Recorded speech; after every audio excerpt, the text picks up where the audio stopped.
बिस्मिल्लाहिर्रहमानिर्रहीम अस्सलाम वालेकुम नाज़रीन, आज से हम अर्तगल गाजी के सीज़न 2 का आगाज़ करने जा रहे हैं। जैसे कि आपको पता होगा, सीज़न 1 पे हमने वीडियोस बनाई थी, अर्तगल गाजी के एपिसोड पे रिव्यू दिया था और आप सबका बहुत अच्छा रिस्पांस था। हमने आपको ये बताया था कि इस एपिसोड में आपको क्या कुछ दिखाया जाएगा।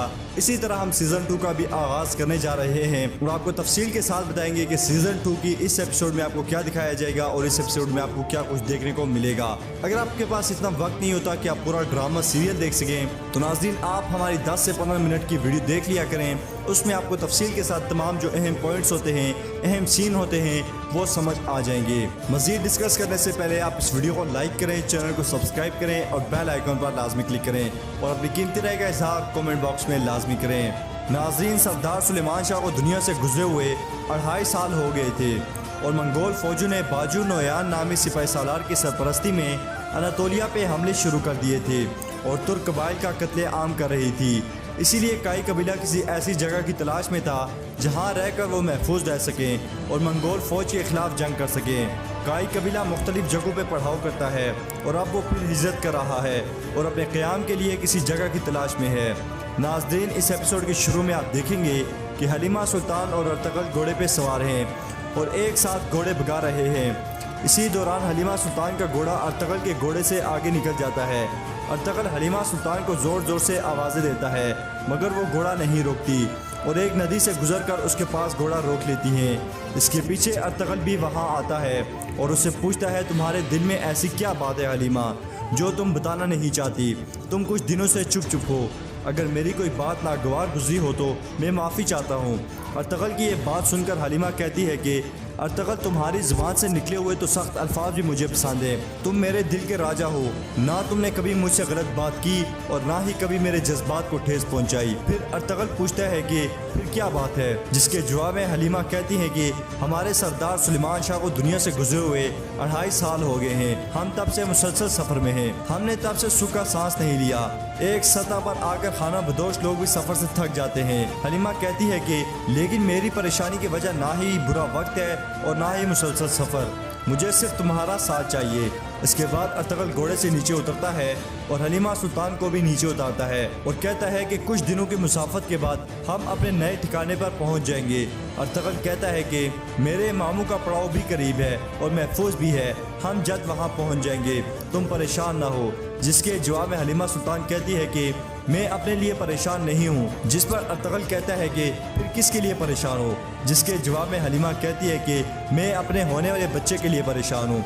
अर्तगल, मैं माँ बनने वाली हूँ। ये सुनकर अर्तगल बहुत खुश होता है और खुशी से जोर जोर से अल्लाह अल्लाह पुकारता है। अर्तगल हलीमा से कहता है कि ये खबर सुनकर हमारा कबीला खुशी से जी उठेगा। इस पर हलीमा सुल्तान उसको कहती है कि हम जहाँ भी जाएं, हमारे बच्चे को रोते हुए ये ना पूछना पड़े कि मेरे बाबा कहाँ हैं। जिस पर अर्तगल कहता है कि मैं जब तक जिंदा हूँ मैं तुम्हें और अपने बच्चे को तकलीफ से बचा के रखूँगा। नाजरीन, अभी अर्तगल और हलीमा सुल्तान गुफ्तगू कर रहे होते हैं कि इसी दौरान उन पर हमला हो जाता है और बहुत से मंगोल तंगोत नामी कुमानदार की सरपरस्ती में उन पर हमला कर देते हैं। एक मंगोल सिपाही हलीमा सुल्तान पे तीर चलाता है, मगर अर्तगल जल्दी से हलीमा को आगे से हटा देता है और तीर हलीमा की बाजू को छूता हुआ आगे निकल जाता है।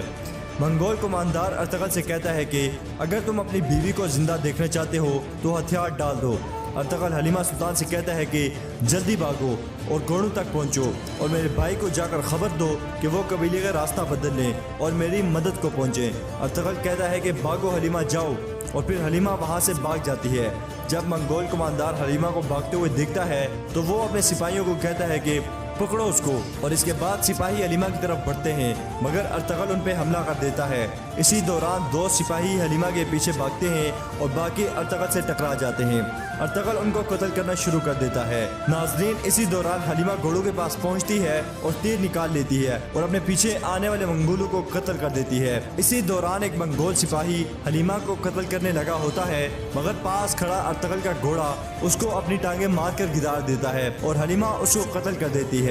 नाजरीन, दूसरी तरफ अर्तगल मंगोल सिपाहियों को कत्ल करता है और एक घोड़े पे सवार हो जाता है, मगर मंगोल सिपाही उसको पकड़ लेते हैं और उनका कमांडर कहता है कि इसे कत्ल ना करना, सरदार नोयान को ये जिंदा चाहिए। नाजरीन, आप देखेंगे हलीमा मंगोलों से बामुश्किल जान बचाकर जब उस जगह पहुंचती है जहां से कबीला गुजर रहा होता है तो वहां लाशों के अंबार होते हैं और चील और कौवे लाशों को खा रहे होते हैं।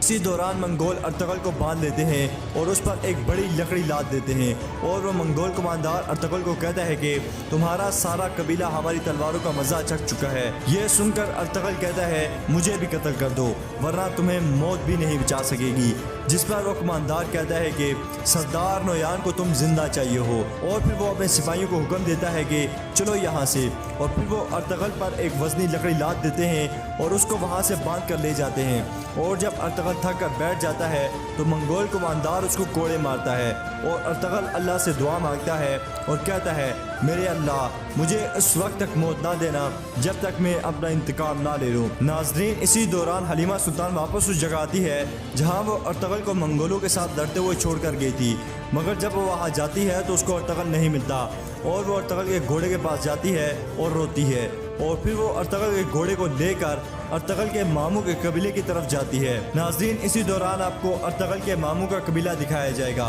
जहां उसके मामू का बेटा अपने खेमे की तरफ जा रहा होता है तो वहां कुछ सिपाही एक संदूक लेकर निकल रहे होते हैं तो वो उनको रोक लेता है और उस संदूक को खोल कर देखता है तो उसमें उसकी माँ की चीज़ें होती हैं। वो सिपाहियों से कहता है कि मेरी मरहूम माँ की चीज़ें किसने यहाँ से निकलवाई हैं, जिसके जवाब में वो सिपाही उसको बताते हैं कि ये आपके वालिद की दूसरी बीवी और आपकी सौतेली माँ के हुक्म पे किया गया है। ये सुनकर वो अपने वालिद के खेमे में दाखिल हो जाता है और कहता है मेरी मरहूम माँ की चीज़ें यहाँ से कोई नहीं निकाल सकता, जिस पर उसका वालिद खुशनूद उससे कहता है कि मैं अपने खिलाफ फुटने वाली हर आवाज़ दबा दूंगा, चाहे वो मेरे बेटे की आवाज़ ही क्यों ना हो। इसी दौरान वहाँ मौजूद सरदार खुशनूद की बीवी कहती है कि अगर तैमूर नहीं चाहता उसकी माँ की चीज़ें यहाँ से निकाली जाएं तो उसको अपने माँ की चीज़ें यहाँ रखने दें। नाजरीन, यहाँ आपको एक बात बताते चलें कि सरदार खुशनूद की ये बीवी जिसका नाम आलिया है बहुत साजिशी औरत है और इसकी वजह से आगे जाकर दोनों कबाइल में बहुत से मसाइल होंगे। नाज़रीन, इसके बाद सरदार खुशनूद अपने बेटे से पूछता है कि मेरी बहन हाइमा और उनके कबीले की कोई खबर है, जिसके जवाब में तैमूर कहता है कि वो आज या कल यहाँ पहुँच जाएंगे। नाज़रीन, इसी दौरान कबीले के ढोल बजते हैं और काई कबीला बेशुमार जख्मियों के साथ वहाँ दाखिल होता है। नाज़रीन, इससे आगे क्या होगा ये हम आपको नेक्स्ट एपिसोड में बताएंगे, जो सीज़न 2 की दूसरी एपिसोड होगी।